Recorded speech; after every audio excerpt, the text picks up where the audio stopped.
For those of you who don't know, we bought a used 4x4 ambulance off a government auction to turn it into a camper. When we got the ambulance, it was still at the fire station and literally nothing had been done to it. When I showed up to take it home, it still had a gurney in it and a full medical sharps container stuck to the wall. We went camping in it once to see what we wanted to change and what we didn't. Since then, we've put it in a bed that turns back into a couch, installed a counter, backsplash, and sink. We've done electrical work and removed a whole lot of early 2000s burgundy trim. Recently, we installed a 12-volt air conditioner, and the goal is to eventually turn it into an off-grid capable RV so we can travel the country. That brings us to today. Hello everybody. So today I'm going to be installing a 10-liter WaterArt 12-volt water heater into my ambulance camper conversion. I am not sponsored by them. I got it off of Amazon, and it's going to be as much of an experiment as anything to see if this is really a viable solution or not.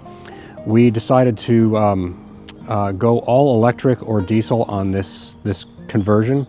I didn't want to have any propane in it, and just for safety reasons, for the reasons of not having to get another kind of fuel.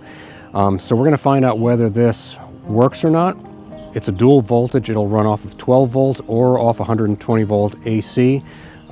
Two different wattages. If it's running off of 12 volts, it can go off of the solar or off of my batteries. It's only 200 watts if it's on 12 volts, and if it's plugged into AC, then it's 1500 watts. So obviously that's going to heat water a lot more quickly, but I did want to be able to go off grid with it, and we're going to find out how this works.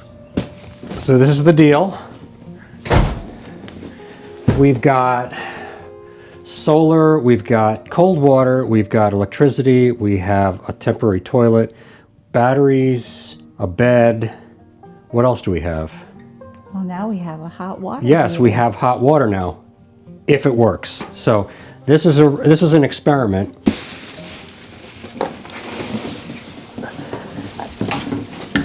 All right, there it is. So we'll take it outside and see if it'll fit in the camper. Okay, should I follow you? Yeah. Okay, so really hoping this fits. Because they were kind of dubious about the size of this. Look at that, it will fit right in there. Perfect. Okay. All right, so I guess we'll start installing it and see how it works. I love how you're including me in this we thing. You're gonna help, aren't you? Am I? You might. Okay. I can hold a flashlight. Perfect. We'll do the install, see how this works, and if it's all it's cracked up to be, because like I said, our goal was to not have any propane in here. We want everything to be either off-grid with electricity or diesel. We didn't want to have to mess with propane, so we're trying to keep things simple, and so we went with this. Welcome to my messy workspace, my basement here. First thing we're going to do is just start putting some of the fittings on here. Number one is going to be the pressure protection valve. Definitely want to have that on there because you do not want this thing literally exploding inside your camper. All right, first things first, we're going to get that valve on there. Got to wrap everything with pipe wrap. We do not want anything leaking.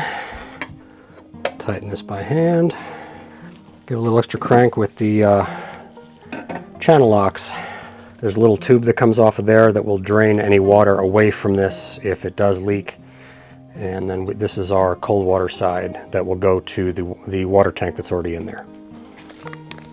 All right, so the next thing I've got is a splitter.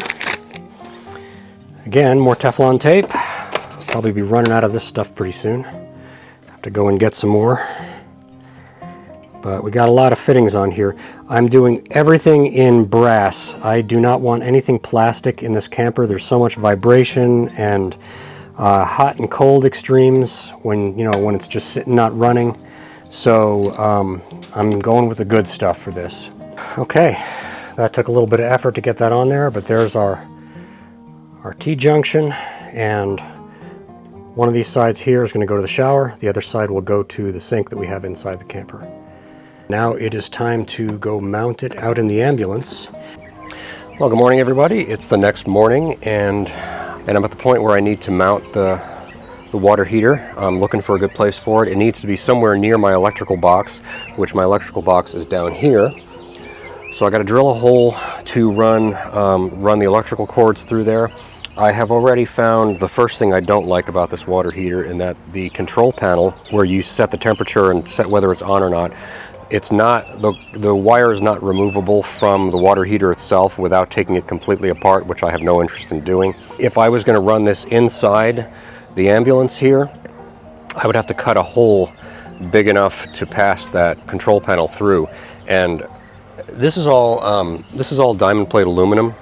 I do not want to cut a hole that big through there just to pass that through. That would look terrible. So unfortunately, I'm going to have to mount this outside in the box here. I guess if I want to turn it on and off and change the temperature, I'm going to have to go outside, get into the box here, and change it there. So this is my large utility box. That's our 18-gallon water tank right there. Down there is my diesel heater. Here's my pump.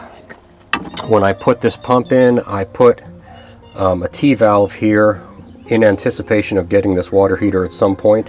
So we're going to be tapping into there for our fresh water, our cold water side. And I think I'm going to put the water heater somewhere in here, because I got to cut a hole through the diamond plate right here to be able to get the electrical over to our electrical box to hook up the 12 volt and the 110 volt. So I think that's what we're going to do now, start drilling some holes.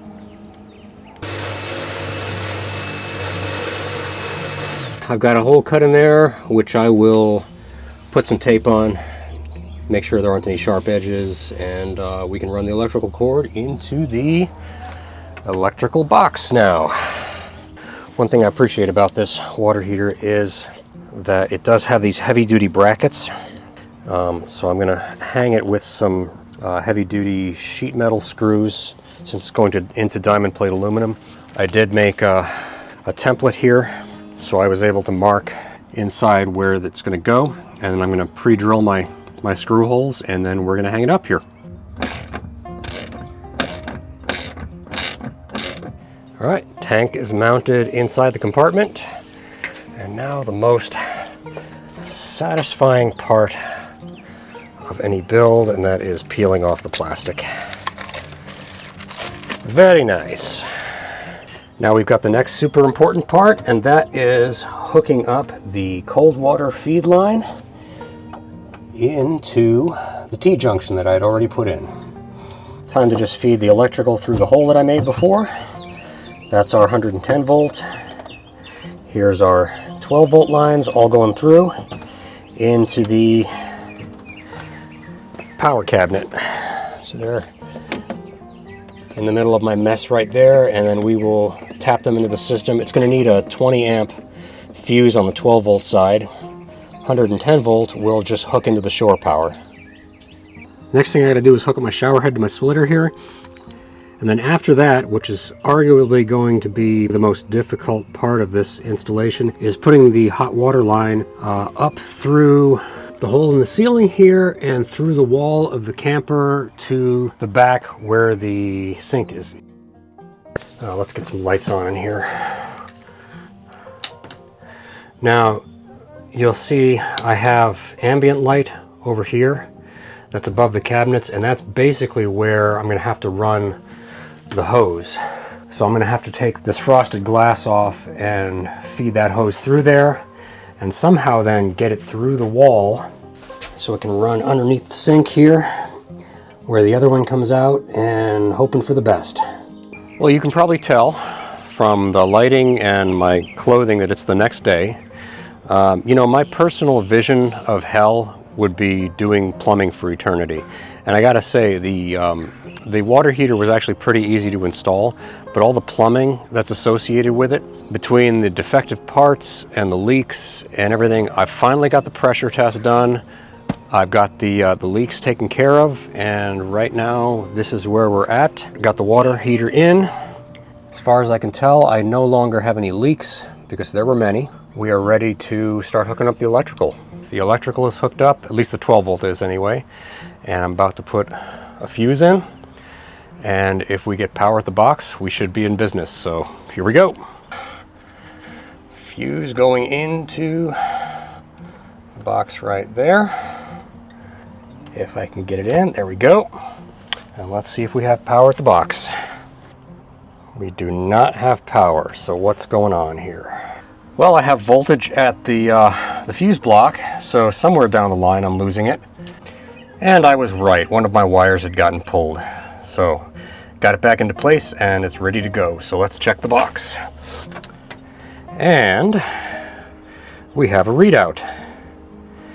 Water temperature is 22 degrees Celsius, which sounds about right because it's fairly warm outside. Okay, so we are on 12 volt only right now. I'm going to go ahead and set, ooh, that's a really high temperature. I don't want to set the temperature to 65 degrees centigrade. That's really hot. Let's go with 42 degrees. That's plenty warm enough. And we'll see how long it takes to get up the temperature. So it says 12:01 right now, and we will monitor it for temperature rise. All right, back outside. It has been just under 1 hour, actually right at 1 hour right now. And the temperature is now at, I don't know if you can see that or not, but it's at 38 degrees Celsius. So it went from 22 to 38 in 1 hour, which is slow, but that was on 12 volt power only. So for off-grid, I would say that's acceptable. I'm also going to do a test on, once we hook up the 120 volt AC, how quickly that hooks up. I'm going to plug this into shore power, 110 volt AC, and see how long it takes to get back up to temperature. So right now, the temperature of the tank is at 33 degrees, and we're going to see how long it takes to get it up to the set temperature of 46. All right, it has now been just under 15 minutes, and the temperature is back up to 46 degrees. So it went from 32 to 46 in just under 15 minutes with the 110 volt AC, which I think is pretty good. I also found that it's very efficient at keeping the temperature up when you're not using it. I came out first thing this morning, and of course there's no solar first thing in the morning, and between the refrigerator and the water heater, it had only used 3% of the total power, so basically wasn't operating at all. So it's really holding the heat in well. Obviously, if you start turning the hot water on, it's going to start using it a lot more. I also did a better test of how much power it drew when there wasn't any solar coming in, and it does run about 225 to 250 watts when the heater element is on inside the water heater. All right, so the install's done. I've had a couple of days to try it out, and here's my takeaway on this. So if you are going to be doing an off-grid rig and you don't want to be doing propane, probably a good option. My biggest gripe is the size of the water heater itself. This is a 10 liter, and so it runs out pretty darn quickly. There is a 15 liter option available, and if I'd had room for it, I would have gotten that one, but I just didn't have room. The boxes are not big enough in here.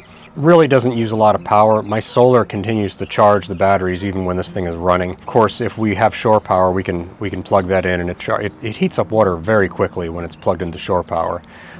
Quite a bit slower, obviously, when it's hooked up to 12 volt only. You know, for just being able to provide yourself with a little bit of hot water, just taking a quick cowboy shower here outside, or being able to have just a little bit of hot water to do dishes or wash your hands, I think it's a good option. If you're not doing an off-grid rig, probably wouldn't recommend it, just because, again, it is just such a low capacity. In that case, I would probably just get an electric on-demand hot water heater if you plan to be always plugged into shore power. But being that that's not our situation, I think this was a good option. Wasn't terribly expensive. The water heater itself was about $300. The plumbing parts were actually pretty expensive comparatively speaking, so I mean there was that as well. Anyway, if you've enjoyed this video, if you've got a rig like this and you're building it out, I'd love to hear about it. Tell me about it in the comments. If you like this video, please give us a thumbs up and subscribe, and check out some of our other content about our build and about our travels in Dora, our ambulance conversion here. Hoping to take a trip across the country here fairly soon, and we'll keep you up to date on how that goes. So till next time, this is John and Lynn.